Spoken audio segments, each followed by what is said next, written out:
according to Madam Gomis, was also at the office of the Vice President to plead with Gambian women for solidarity in their crusade to garner solid political will from the Senegalese government to restore lasting peace in the Casamance.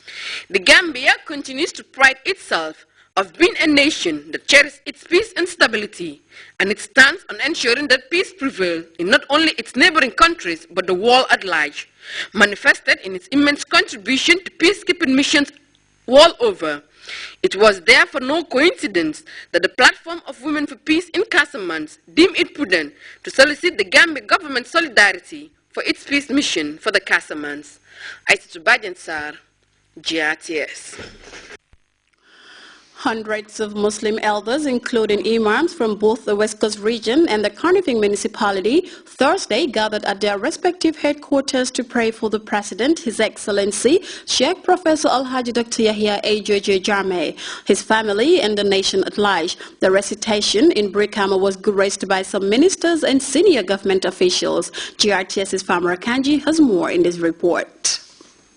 Of its kind in the history of the West Coast region, under the governorship of Lamin Sane, to assemble imams and Muslim elders to offer prayers for the Gambian leader, his family, government, and above all the continued peace and stability of the country. The idea came as a result of the governor and the people of his region to reciprocate their commitment to the Gambian leader for the support he renders to Gambians. The regional administration took it upon them to offer prayers for President Jammeh, for God to continue giving him good health and prosperity to take the Gambia to the higher heights. The governor was much delighted with the impressive turnout by the inhabitants of the West Coast region. According to him, the turnout is a sign of love and loyalty the people of the region have for the president and his government. The objective of it is to call people here together to pray for our president, whom we all knew that he's a very good president, who has vision for the country, who has passion for the country, and who ensures that his people are well cared for. Now, having such a leader in the country wants to be inspired by those values and characters in him, and offer him prayers for his well-being, for his strong belief, and also for his stability. Because once he's okay in the country, it means that the population, the people, also would enjoy those kinds of things he's enjoying as a president.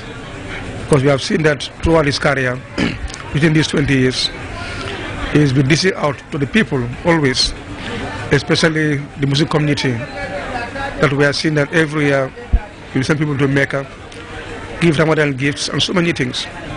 So those inspirations came through me that actually what we can do is to offer him prayers so that he stays longer in position. From the West Coast region to the Kanifing Municipal Council, where imams gathered to offer similar prayers for the Gambian leader, his government, and the country at large. For the Kanifing municipality, it is an ongoing tradition that started during the transition period, and it has been strengthened annually. Mayor Yankuba Koli is convinced that with prayers, the peace and stability of this country will continue to grow. To pray, to look for Allah's blessing for the new year, and to pray for the leadership of this country. The country, the people of this municipality. That's all. That's the intention. So that Gambia remains peaceful, and let the leadership have that peaceful way of leading this country. That's why we always come up to put Allah first before we begin anything.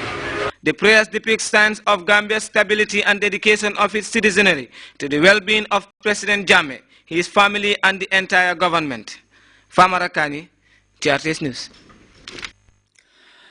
Malaria in pregnancy is one major challenge affecting developing countries like the Gambia. In line with efforts to reduce its prevalence and provide treatments to pregnant women in 3 sub-Saharan countries, the WHO and the Ministry of Health convened a national policy panel with policymakers, healthcare providers and researchers. Our Ominja reports the meeting serves as a prelude to a 4-year study program involving the MRC, the Ministry of Health and the World Health Body. One of the leading causes of death in the Gambia. Health experts say the mosquito-borne disease still continues to pose major hazards, particularly to pregnant women and newborn babies. Malaria is also blamed for maternal anemia and even maternal deaths in the country. This is probably the principal reason for the convening of this policy meeting, a search for solution in combating the disease, particularly on the prevention of malaria among pregnant women. The day-long exercise brought personnel from the World Health Organization, the Ministry of Health and other health partners. Ensuring a healthy citizenry is part of the Gambian government's Vision 2020 goals. However, the government gives high priority to the health sector, especially in the area of malaria prevention, particularly among pregnant women in order to reduce its adverse effects on the population. This research project, awarded to the European Commission FP7, to assess whether community care workers can increase access to intermittent preventive treatment of malaria, IPT, by pregnant women to reduce the burden of malaria in the Gambia is a step in the right direction. This initiative is significant since malaria is a complex disease that demands concerted efforts of all stakeholders in a bid to reduce its prevalence. This project, championed by the WHO Gambia office, is aimed at updating policymakers, healthcare providers and researchers on ways of intermittent preventive treatment of malaria while providing cure to pregnant women, to reducing its burden on them during pregnancy, and to further put in necessary measures to overcome the challenges to malaria control. People involved in the implementation of intervention related to health in our research project. And the research project is about malaria in pregnancy. So pregnant women are more vulnerable to malaria. And with this project we are trying to find a way of improving the coverage of this preventive measure for malaria for pregnant women. Our role is therefore vital and important for the success of the research and its aftermath. This 4-year EU-funded research will be executed in Benin, Burkina Faso, and the Gambia, in collaboration with the International Research Consortium, COSMIC.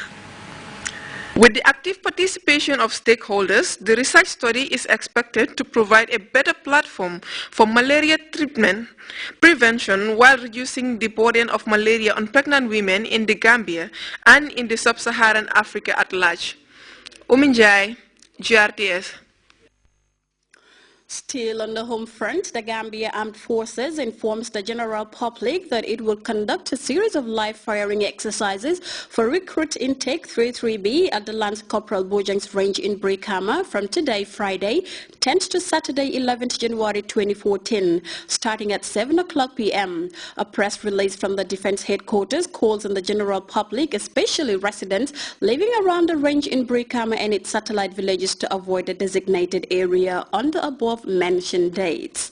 The Kombo South village of Tujereng is blessed with a new multi-million-dollar nursery school. The facility, built by a Norwegian lady, Elizabeth Nurud, and inaugurated by the Regional Education Director for Region 2, offers free education and meals to pupils. Louis Mendy reports.